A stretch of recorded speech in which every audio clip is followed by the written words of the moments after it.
The Doomcasters and the Black Pill podcasters are having a field day with the news of a lost aircraft in Saudi Arabia. They want you demoralized. They want you to think the American giant is stumbling.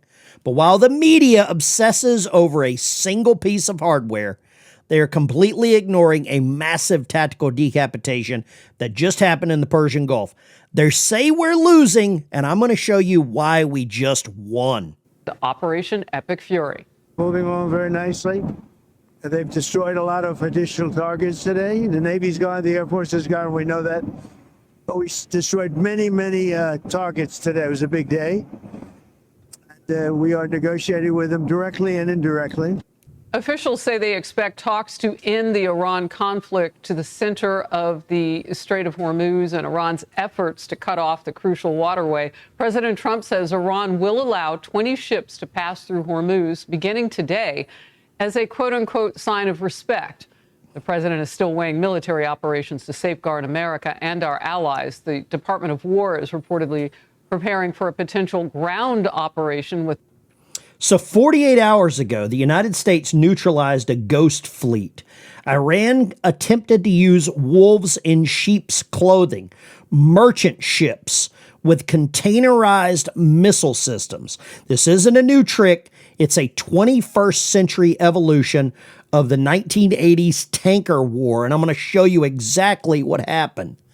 Back then, they used mines. Today, they use plug-and-play silos. But here's the tactical intel the media won't tell you. A merchant hull has a distinct acoustic signature. You can take that one to the bank coming from a submariner that has tracked thousands of merchant ships. And they have a very, very distinct acoustic signature. Something that these morons need to figure out. But the moment those silos cycle, they lose their civilian cover and they become sitting ducks. These merchants go one direction, one speed. When they start changing course, it is an alert to the entire battle fleet that is around them. And that's probably what happened. This wasn't a skirmish. It was a live fire message to China, who is currently funding this disguised doctrine to see if it works against us. But there's a darker story here. While we are cleaning up sleeper ships in the Gulf, sleeper cells are surfacing right here at home. We saw it at the synagogue in Michigan. We saw it in Austin, Texas. We've seen it with these drones at various airports. The tactical link between the funding in Tehran and the recent attack in Michigan at that synagogue is undeniable. It is now coming out that this whole thing in Michigan was attached to a little organization called Hezbollah. You might recognize that name. It's one of the groups that Iran has been funding for years out of Lebanon. I'll let you listen to the FBI tell you exactly what I just did.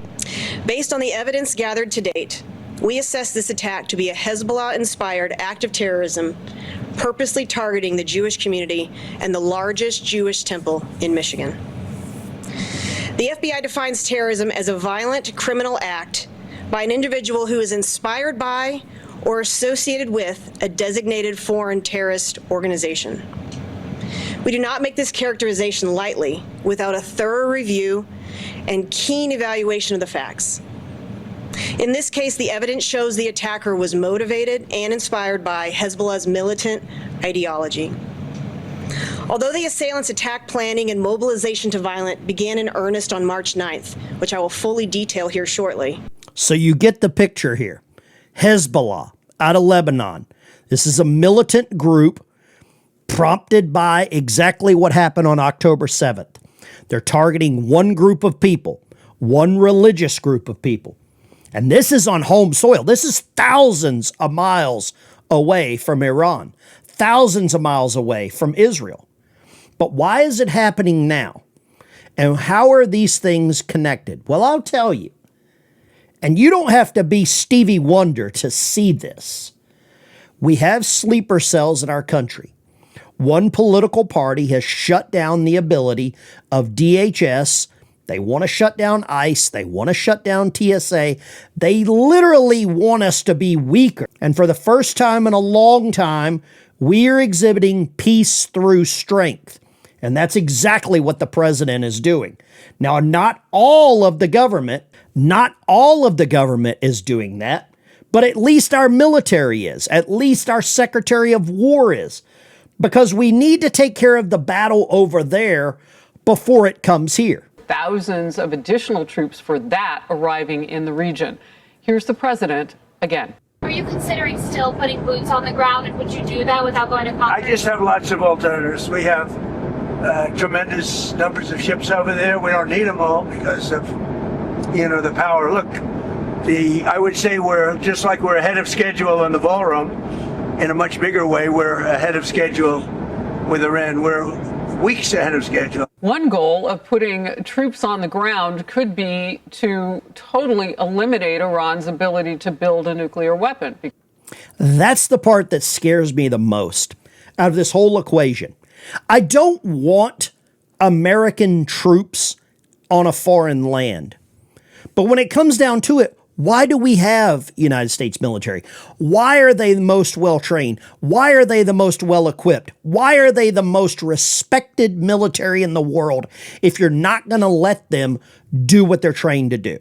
Now, what we're seeing on the screen right here from the Wall Street Journal, a very accurate website, we know that there is at least 440 kilograms of uranium near Natanz, and that is a military missile site.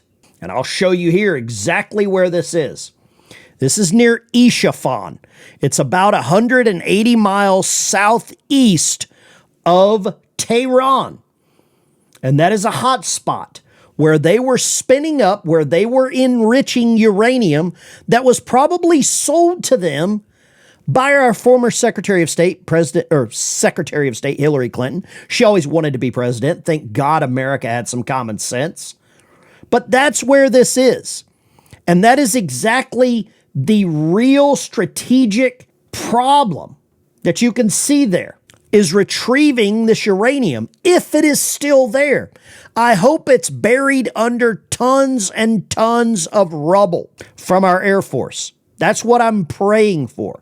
Because uranium in the wrong hands could easily be used to make one of those dirty boom things, Now, if the president, you can see Tehran here, if the president does decide to put boots on the ground in Iran, I am not sure how he goes about it, and I hope he doesn't tell anyone what he's going to do, because that's what's really been the spur in the Doomer podcast bros side. The previous administration, the Biden administration, even Trump's own administration during his first term, there were too many leakers. And we've had leakers that are now coming out that are, they're very decorated members of the Green Berets. And you know exactly who I'm talking about, a guy by the name of Joe Kent. And he just came out today with a nice little simp video that I'll tell you is perfectly timed. This week, President Trump will be under immense pressure to commit ground troops to the war in Iran. This would be a catastrophic escalation that will only result in more bloodshed and further escalate this disastrous war. It is critical that we, the people, have our voices heard.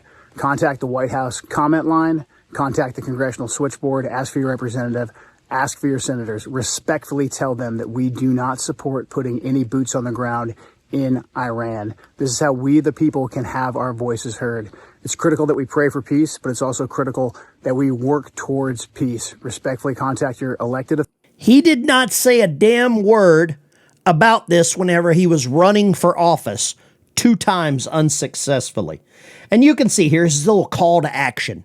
He didn't say a damn word whenever President Obama sent $6 billion in cash to the Iranians. And I can't understand how a veteran of the United States military could ever come out and say something like this publicly, number one. Number two, come out and what I would say, try to subvert the will of the President of the United States. Doesn't make sense to me. Maybe some of you can figure this out and help me out with this situation. But I find it despicable. I think it's borderline treasonous. And I don't think there's a whole lot of difference between this guy and the guy that walked off of his post in Afghanistan as one of these conscientious objectors. One did it in uniform, and one waited until he was in a position of power within the current administration. As you can see here, some of the successes that this military operation has had. Iranian warships sunk by a U.S. submarine the first time in international waters since World War II. Go Navy. So we're now seeing the Iranians are having to place mines with damn Bayliner Beechcraft. That's how they're trying to block the Straits of Hormuz. They're being very unsuccessful. We have more U.S. strikes within the Strait of Hormuz on oil ships in and around facilities. The President of the United States has outlaid that he's got about 3,000 more targets that he would like to neutralize. And this is what's happening on a daily basis. For any of the Doomcasters to come out and say that we're losing the war, that we have lost the war, that we are losing and we are about to leave in shame. Iran has no navy left. I am sure their inner military, their ground military, and their defense systems are also weakened because that's been the plan the entire time. By the minute, 24/7. So it seems much longer than what it really is. At the outset, the operation would probably be wrapped up in less than 60 days. If we're able to take Iran's capability away from attacking Israel, our Arab states, and using their proxies as well, and potentially attacking the United States, and do that in less than 60 days, that is a remarkable achievement and has always been an acceptable goal that makes sense, given their 47-year history of attacking us and given the fact that so many other presidents chose not to confront them. That is the big one, that we finally got a president that is addressing the issue. It's weird, for 47 years, no president did a damn thing. And now we have number 47, Donald Trump, that is actually taking the fight to Iran. I've said it here 1,000 times. Iran has never won a war. They have never lost a negotiation. And the main reason for that is because of their control, their strategic control of the Straits of Hormuz. They have controlled the world's economy. They have controlled the world's commerce. And they haven't allowed anyone to threaten that. And up until now, no president has had the testicles to do it. You know it, and I know it. Whether you like President Trump for what he says out loud whenever he shouldn't, or what he just comes up with.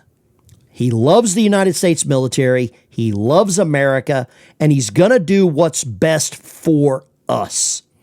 And the United States, including the world, is better when we have a president that will use the tools that are afforded to him.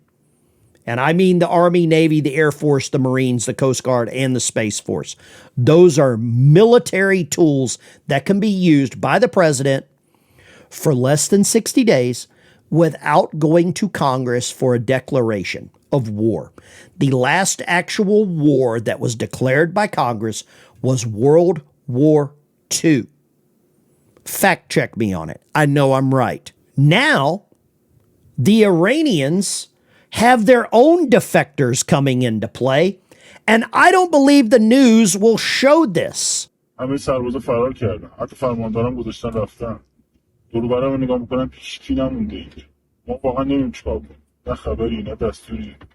هیچ خبری نیست. هیچ دستوری نیست. هی میگن منتظر باشی. منتظر چی باشی؟ اینجا پدرمون رو در آورد.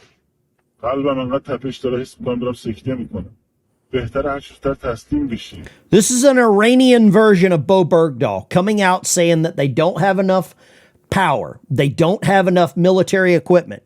This Iranian soldier saying that the regime is on its last legs. Soldiers are fleeing. Even the commander fled. And they tell us to wait. The war has worn us down. Surrender as soon as possible. These soldiers know what's coming.